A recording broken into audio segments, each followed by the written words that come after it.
श्री स्वामी समर्थ. 26 तारखेला आहे महाशिवरात्री आणि या महाशिवरात्रीला माता पार्वती आणि भगवान शंकरदेव यांचा महादेवाचा जर आपल्याला आशीर्वाद पाहिजे असेल, कारण की ही महारात्री खूप महत्त्वाची आहे. या शिवरात्रीला आपल्याला एका स्तोत्राचं पठण करायचं आहे. त्या स्तोत्राचं पठण केल्यानंतर आपल्या घरातील असलेली दुःख दारिद्र्य सगळे निघून जाईल आणि माता लक्ष्मीचा आपल्या घरामध्ये सदैव वास राहील आणि माता पार्वती हिचाही आशीर्वाद आपल्याला भेटेल. तर खूप छोटासा आणि सोपा असा मंत्र आहे. तो मंत्र असा आहे, ओम उमा महेश्वराय नमः. ओम उमा महेश्वराय नमः.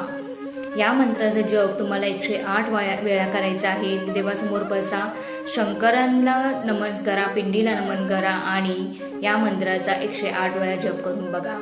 खूप बेनिफिट आणि उपाय करणारा मंत्र आहे. नक्की करा आणि मला कमेंटमध्ये सांगायला विसरू नका. श्री